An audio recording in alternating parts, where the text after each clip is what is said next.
Afternoon guys, this is my second part of the Haibike SDURO Trekking 7.0 that I'm going to bring to you guys.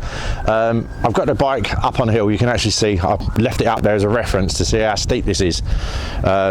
And the plan today is to actually set the cameras up and actually see in what's the highest gear with the lowest level of assist I can actually achieve. So effectively I will actually go from say 5th gear in eco, 6th gear in touring, 7th in sport EMTB, and then so forth, and we'll finally see how high a gear I can get. Now we'll walk up to the bike as I'm chatting.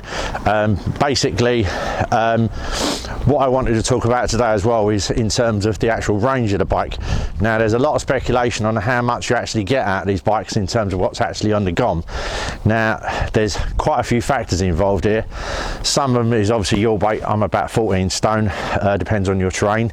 Obviously the hills you're traversing, the actual terrain in terms of its grip, is it the tires you've obviously got as well. I mean obviously on my bike I've got the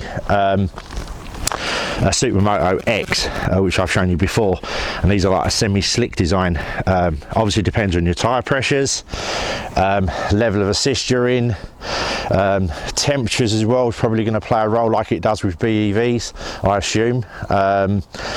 And yeah, so what I want to do now is I'm just going to talk you through. I've got it off at the moment, the system, and what I'll do is I'll power it on now by pressing the power on button.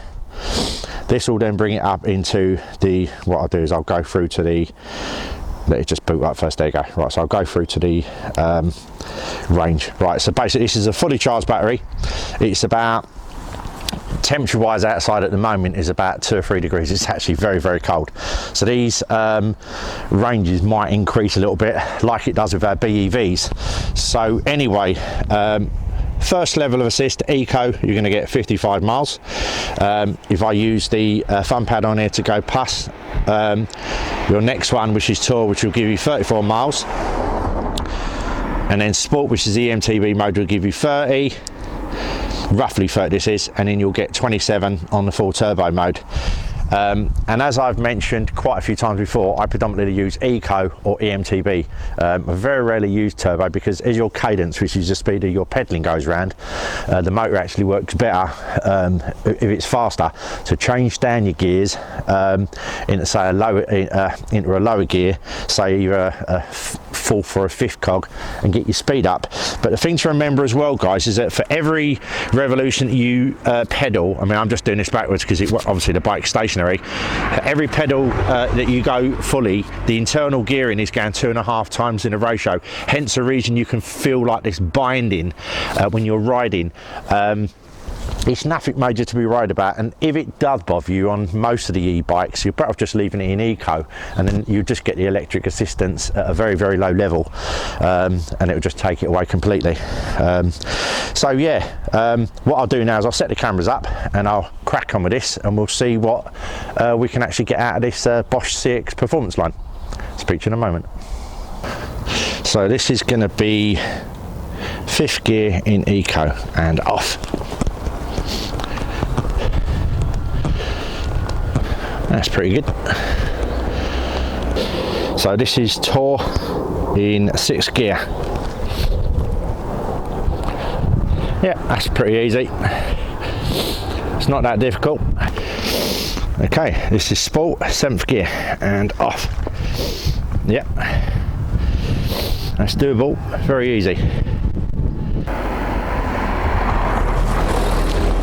Alright, this is turbo, 8th gear.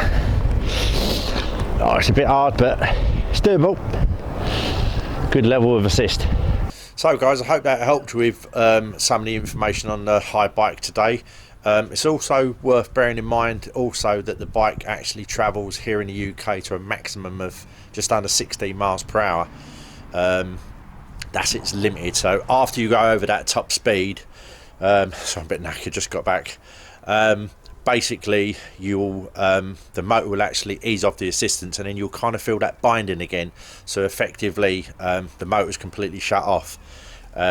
in some continents around the world, I believe on the continent they're actually allowed to go to class 2, which exactly the same motoring app will actually give you up to 28 miles per hour an assist. But here in the UK, like I say, it's officially 15.8 miles per hour, give or take. I've actually noticed when I've been riding it, kind of tapers off at about 16.2, 16.3 miles per hour on the speedo.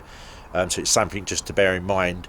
So I say if you do go over that speed, I say you'll feel that kind of little bit of binding that will come back into it, but predominantly when you're at that kind of speeds, you don't really notice it that much anyway. Anyway, guys, I hope you found all that video that I've done today for you helpful, and I'll speak to you guys on the next one. Bye for now.